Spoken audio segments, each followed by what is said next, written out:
Karibu sana katika kipindi kingine ambayo inahusika na kikao cha Naisia. Na leo tutaangalia mambo au maeneo matatu: kuabudu siku ya Jumapili, vitabu vya Agano Jipya au kanuni ilikuwa imefikia wapi wakati huo.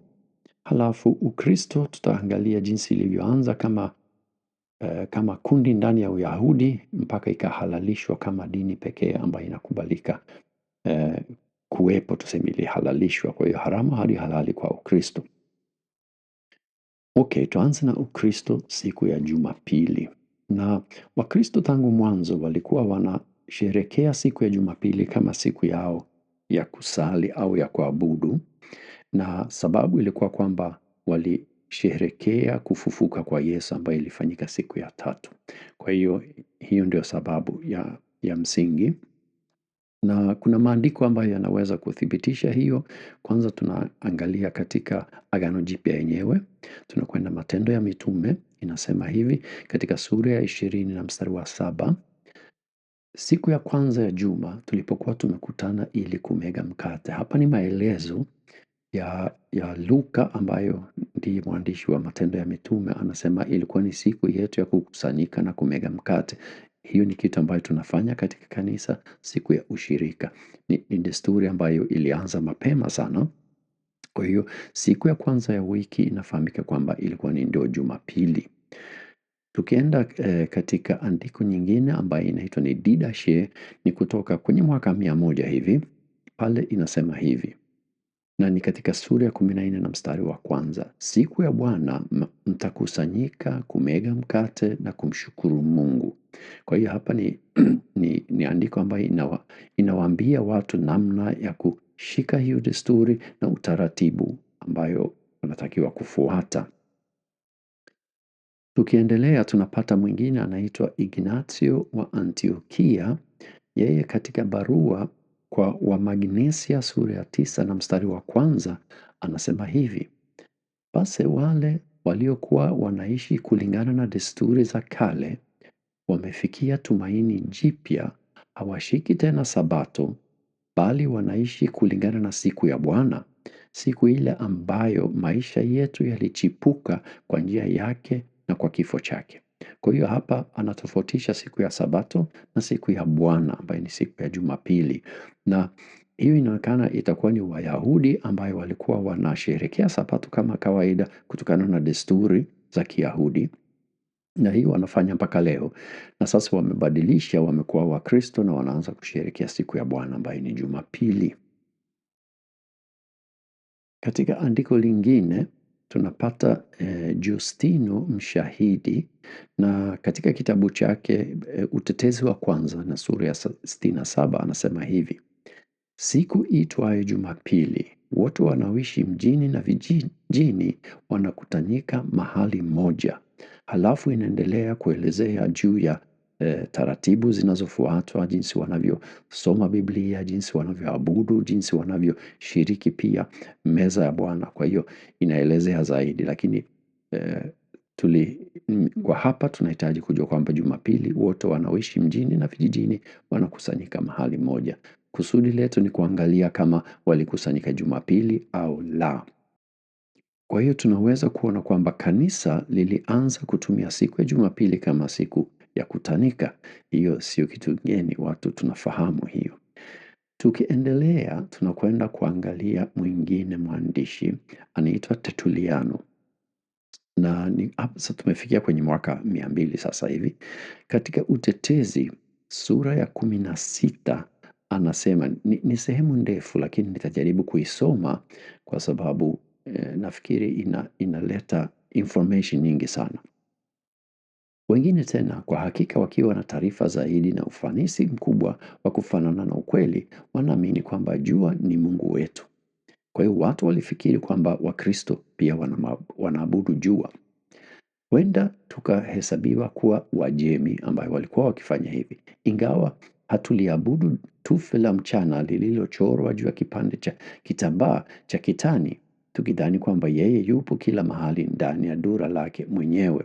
Yaani sio kwamba wanaabudu kitu ambayo kinafanana na jua au kitu ukichora jua tu ni kama vile unafikiri kwamba huyu ndio Mungu wako. Wazo bila shaka limetokana na kufahamika kwetu kuwa tunageukia mashariki katika sala. Lakini ninyi pia wengi wenu kwa singizo cha kuabudu miili ya mbinguni husogeza midomo yenu kuelekea mahali jua linapochomoza. Vivyo hivyo, ikiwa tunaweka siku ya jua kwa ajili ya kusherehekea kwa sababu iliyo tofauti kabisa na kuabudu jua, hivyo ndivyo anasema. Kwa hiyo, huyu Tertuliano anasema, vivyo hivyo, ikiwa tunaweka siku ya jua kwa ajili ya kusherehekea kwa sababu iliyo tofauti kabisa na kuabudu jua.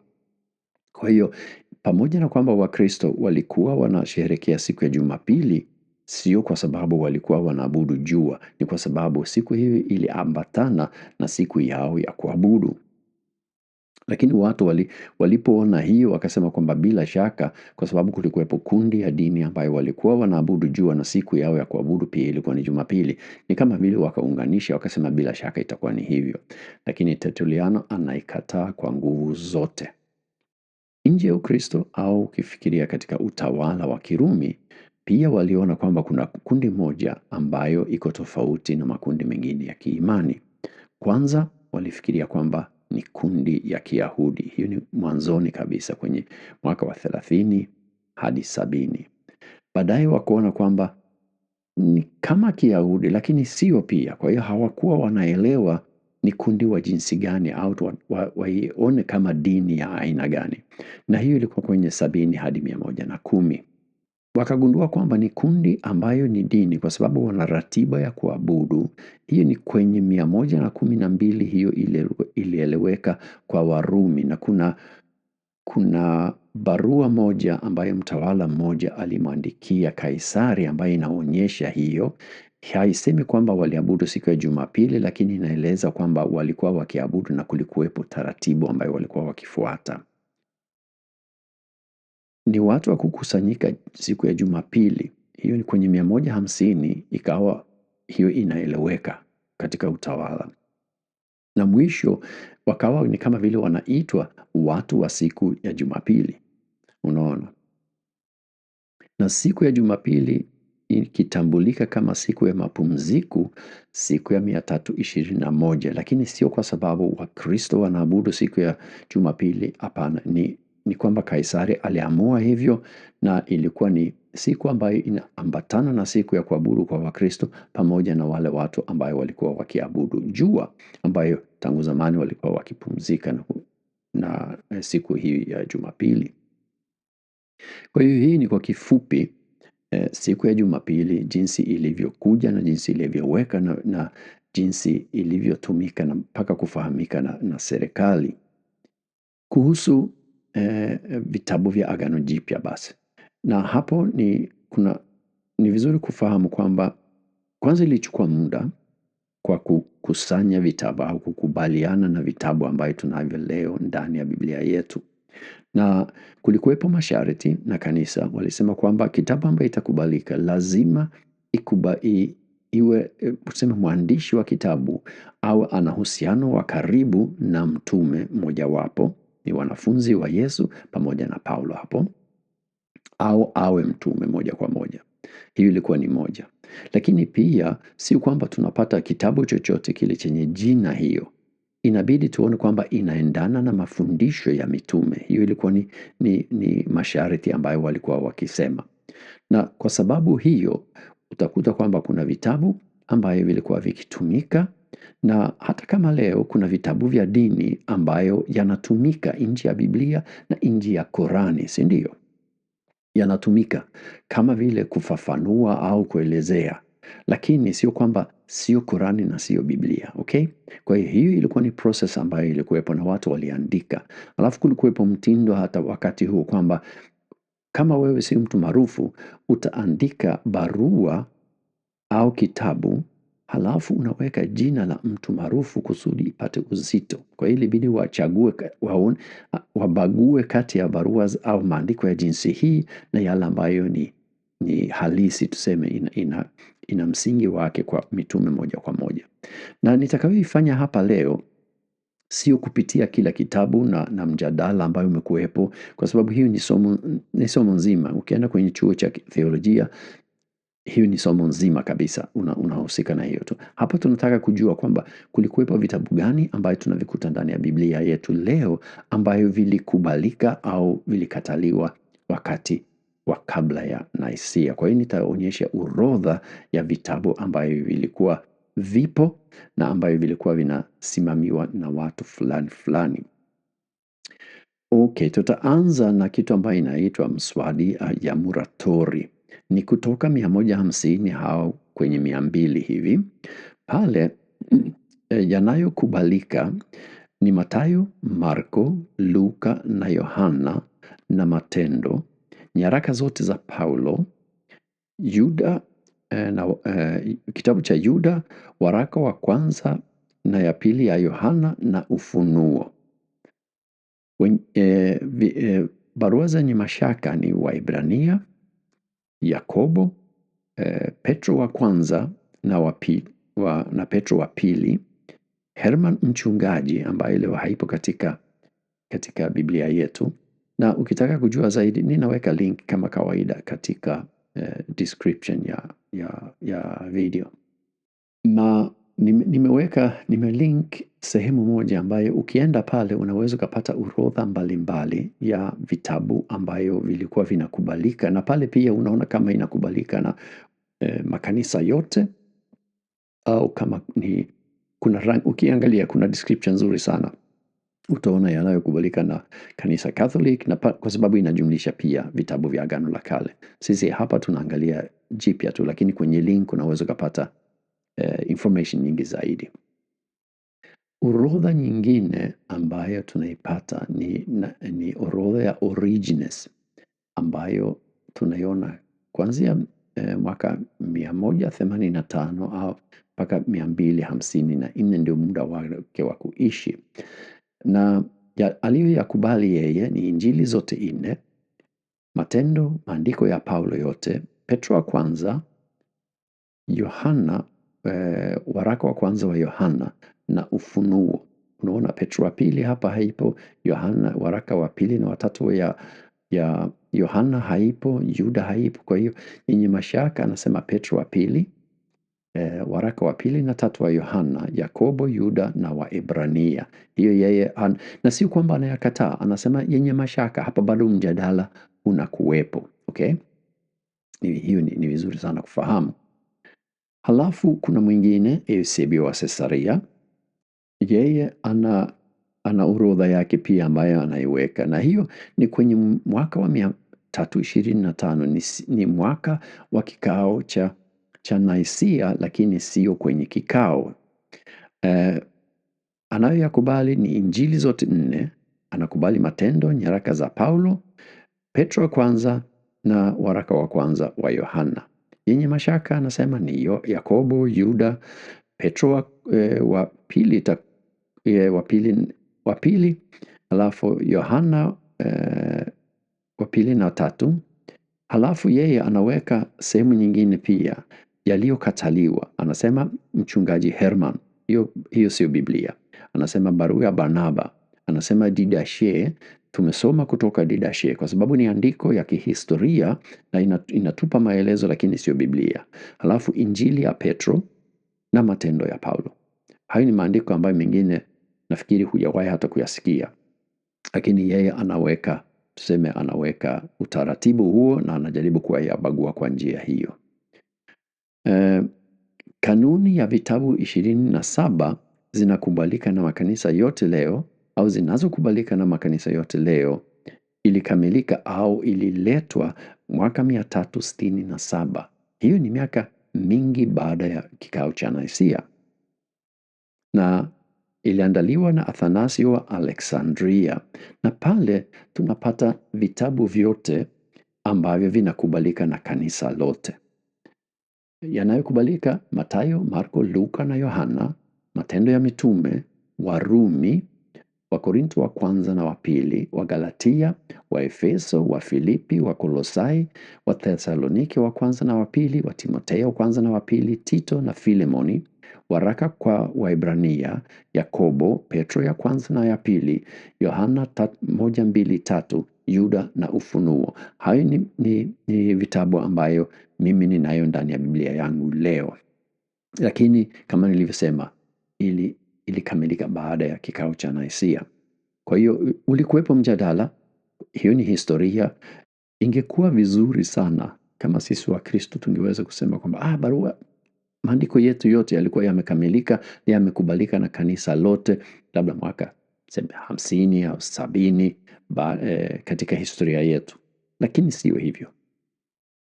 Ingawa tunaona kwamba viliandikwa mapema, lakini ilichukua muda kwa sababu ya masharti ambayo kanisa liliweka juu ya vitabu ambayo vilitakiwa kukubalika. Na mwanzo ilikuwa kwamba hivi vitabu vilikuwa vinasambazwa moja moja, sio kama mkusanyiko ya Biblia. Biblia ikawa ni mkusanyiko baadaye katika historia. Okay. Sasa nitajaribu kupitia historia na ni kwa kifupi sana. Ni Ukristo dini haramu hadi kuhalalishwa.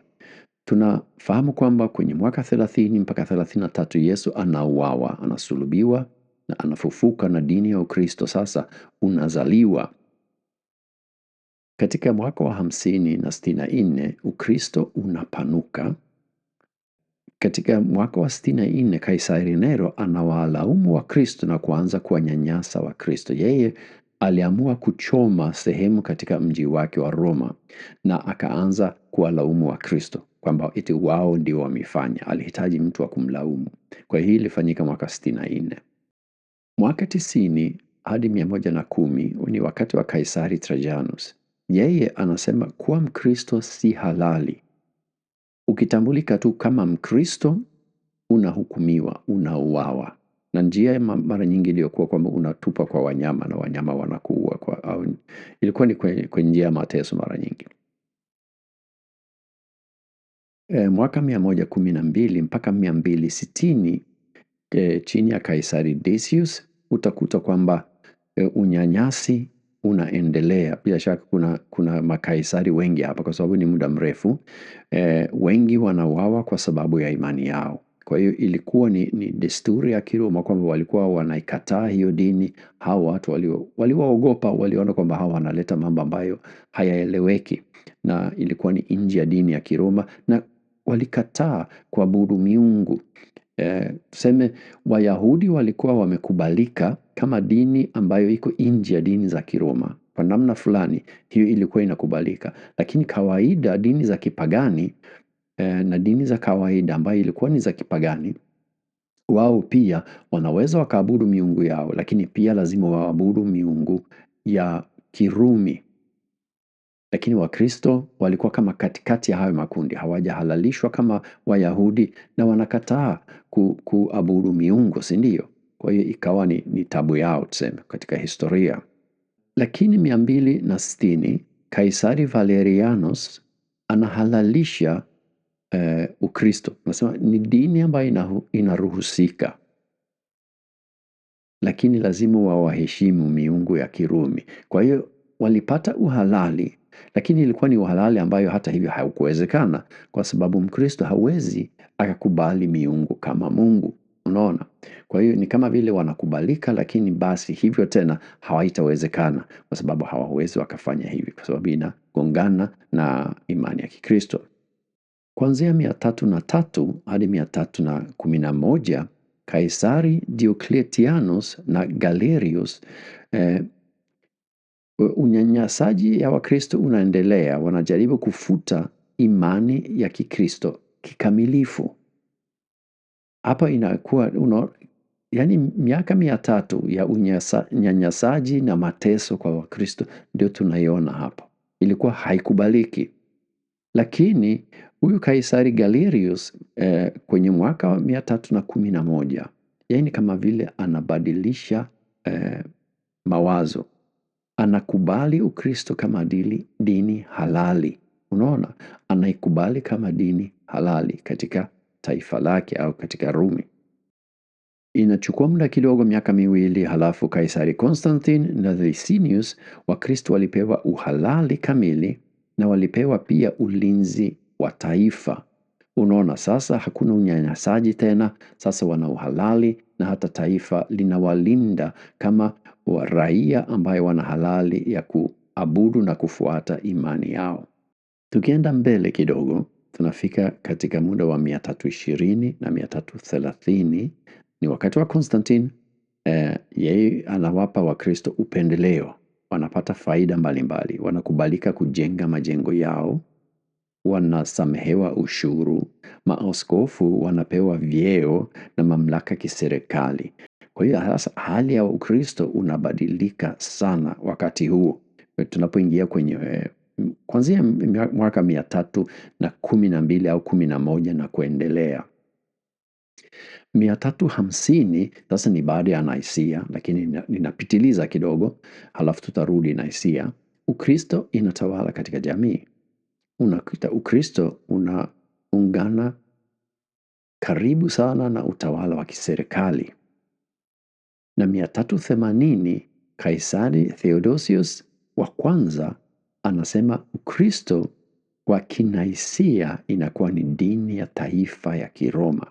Kwa hiyo inafanyika baada ya kikao cha Nicaea. Ingawa upendeleo ulianza kabla ya kikao, lakini kukubalika na kuwa dini ya taifa ikawa ni baada ya kikao cha Nicaea. Tukijaribu kuhitimisha mambo ambayo tumeona yalifanyika kabla ya Nicaea, tunapata mengi kidogo. Tumeona kwamba madai ya baadhi ya watu kuhusu Nicaea hayana msingi. Utatu ulitambulika kabla ya Nicaea. Wakristo waliabudu siku ya Jumapili. Vitabu vya Agano Jipya yalitambulika, ila vitabu vichache vilikuwa bado hayajakubalika kama kanuni, lakini yalitambulika. Vyote ambayo tunayo ndani ya Biblia leo yalikuwa yanatambulika, yalikuwa yanatumika. Uzito wa kila kitabu ilikuwa tofauti kidogo, lakini kwa mfano ukiangalia zile orodha, injili zote na maandiko ya Paulo yote yalikubalika moja kwa moja. Kwa hiyo na hiyo ukichukua hiyo tu tayari unayo Kristo yote kabisa. Pia tumeweza kufuata historia ya Ukristo kutoka kuhesabiwa kama dini ndani ya Uyahudi hadi kukubalika 313 kama dini halali, halafu mpaka kupata upendeleo pia na serikali ya Roma. Basi tunapoendelea sasa, tutaangalia maada ya kikao cha Nicaea, sababu ya kikao, umuhimu wake katika Ukristo, wahusika na matokeo yake. Na tutafanya hivyo, kama nitaweza kufanya kwa kipindi kimoja, basi itakuwa kipindi kimoja, lakini nilidhani kwamba nitafanya mafundisho hayo kwa vipindi 4 na tayari nimeona hiyo haitawezekana. Sehemu hii ya kabla ya Nicaea nilisema kwamba itakuwa ni kipindi kimoja, imekuwa ni 2. Tunapoingia kwenye kikao, tutaona kama itakuwa ni 1, 2 au hata labda 3, tutaona. Lakini nataka niipitie vizuri, alafu tutamalizia kwa kufanya kipindi ambayo hiyo nadhani itakuwa kimoja, ambayo itakuwa ni baada ya kikao kuna vitu gani ambayo tumeshataja, lakini tutakwenda kuangalia kidogo kwa undani zaidi. Kama unafurahia haya mafundisho, mimi ninashukuru sana. Mungu akubariki na ninakukaribisha tena katika vipindi vingine siku za mbele. Asanteni sana.